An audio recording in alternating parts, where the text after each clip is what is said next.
Olá, galera do canal do Jurieco.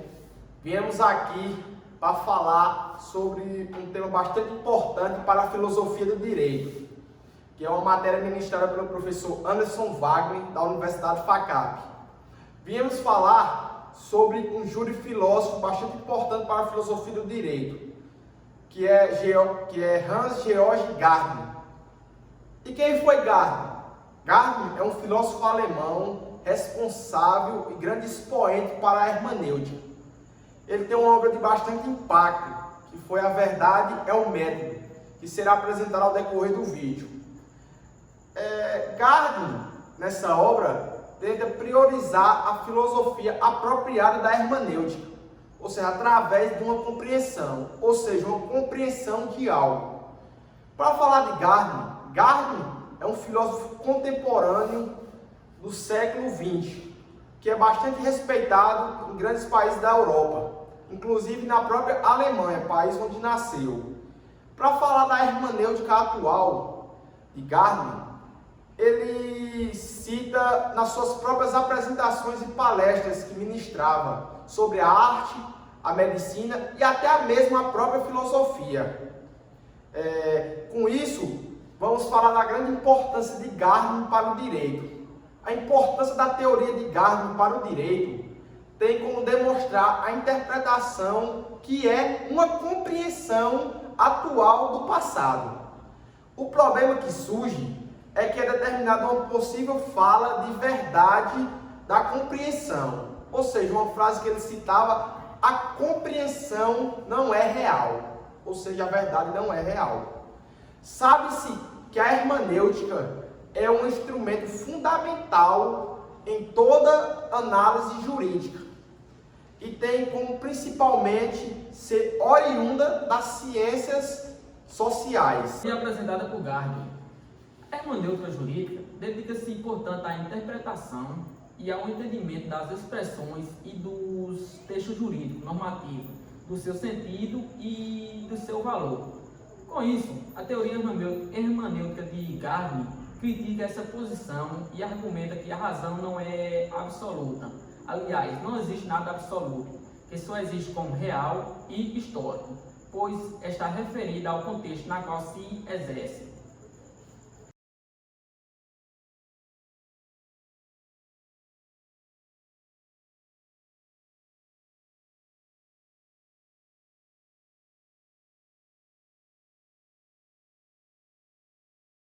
Se usa a teoria hermenêutica de Gadamer.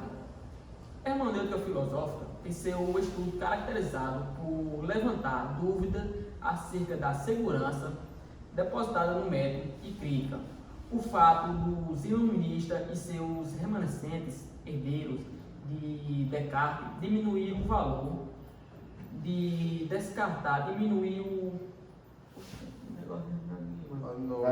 Não, pode deixar lá. Como se usa a teoria hermenêutica de Gadamer. Hermenêutica filosófica e seu estudo caracterizado para levantar dúvidas acerca de segurança depositar no método e crítica do fator dos iluministas e seus remanescentes herdeiros de Descartes diminuir o valor de tradições e seu passo para as ciências. Sua teoria apresenta uma nova abordagem em relação ao modo de interpretar, onde a maioria das concepções dogmáticas são separadas. Para interpretar, é necessário possuir um entendimento prévio, conhecimento em se adquirir com as tradições que interprete, absorveu ou estar inserido em determinados meios ao longo da vida.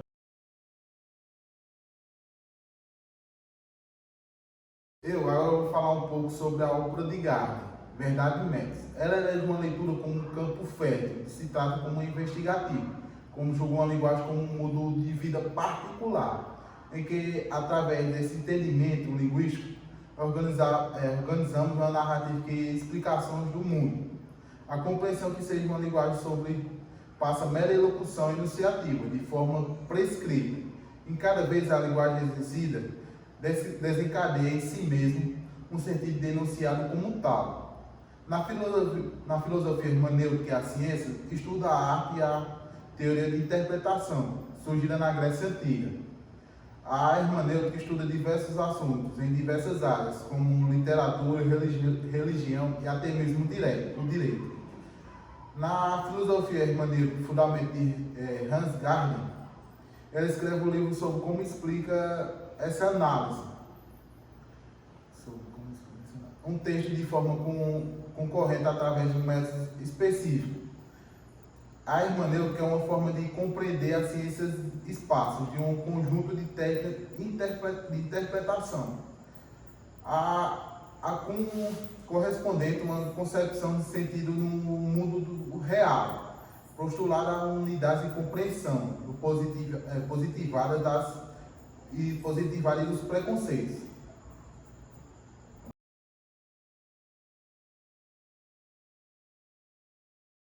Curiosidades sobre Hans Georg Gardner. Gardner viveu um século, nasceu em 1900 e morreu em 2002, ou seja, possuiu 120 anos, um dos filósofos mais velhos da Alemanha em termos de idade. Gardner era cristão, ou seja, seguia o cristianismo e tinha um grande pensamento dele, que era busca solicitar uma subjetividade aqui é determinada e marcada por seu mundo. Também ele teve mais de 30 obras, teve bastante obra importante, como foi citada, ou seja, o método, a verdade é um método, e também teve a hermenêutica, uma obra de arte. Gardner só teve uma filha, chamada Jutta Stolven.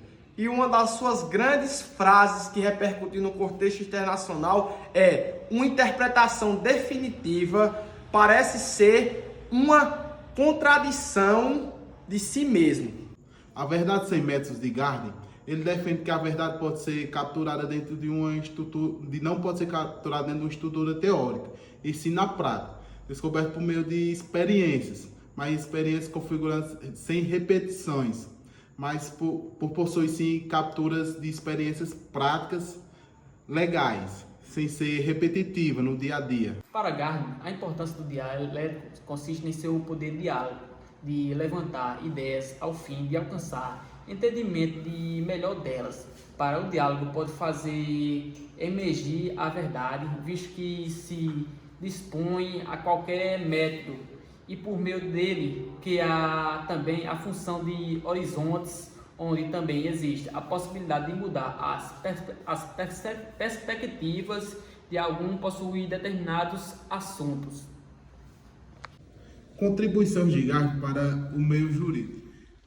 Como o giro da hermenêutica proposto por Gardner, a hermenêutica jurídica deve ser compreendida mais não como um conjunto de métodos ou critérios, aptos a ser descobrimento da verdade ou da certeza jurídica, e sendo uma hermenêutica métodos da filosofia. Gardner proporcionou ao direito uns métodos de interpretação constitucionalizada, deixando o velho método utilizado na prática, com compreender uma melhor interpretação das normas e casos jurídicos. Gardner deixou o velho método de lado para os jurídicos e veio com uma nova para o século XX.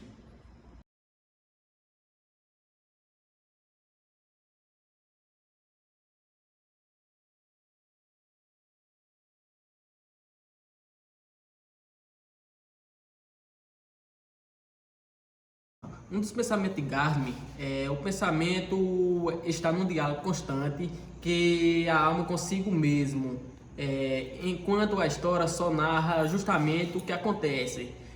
A poesia nos conta que as coisas sempre podem acontecer.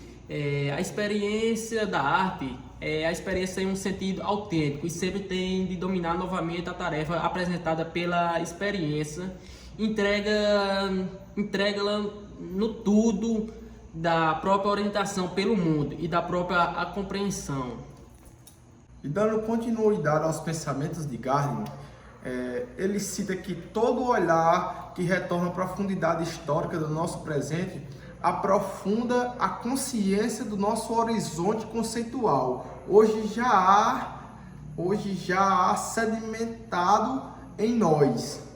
E ele também cita que a palavra é certamente a realização prévia de um pensamento, ou seja, uma realização do que foi levada ao termo antes de nós.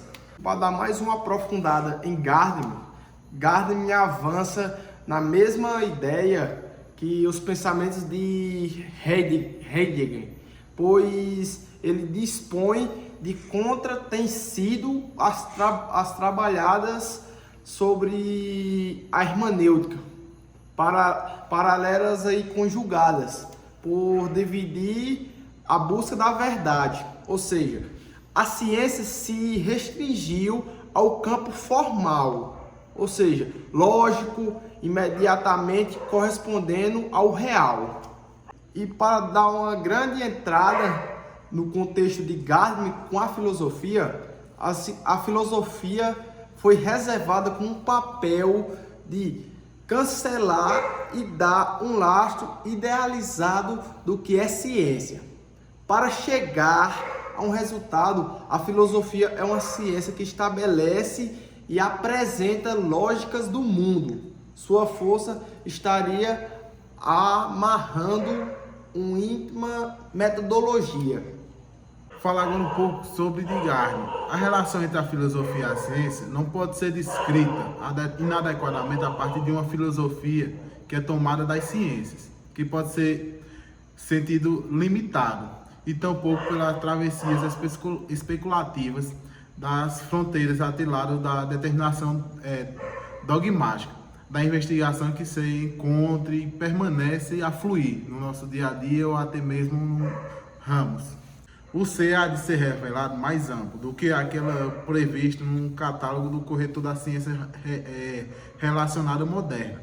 A busca da verdade não é uma questão de método científico, e sim filosófico.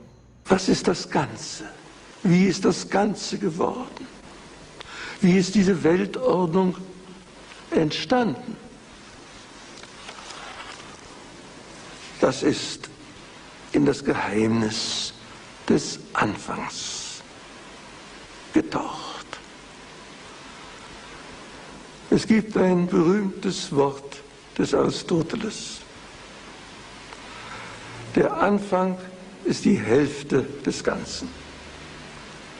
Wir kennen das als das Sprichwort, aller Anfang ist schwer. Nun, wie auch immer, es kommt darauf hinaus, dass nun diese Fragen doch mit einem solchen ersten theoretischen Interesse an der Ordnung der Welt solche Grenzfragen stellte, so wie die Grenzfrage des Todes über jedem menschlichen Leben schwebt und den Religionen einen nie ausgehenden Ansatzpunkt für ihre Hoffnungen und Verheißungen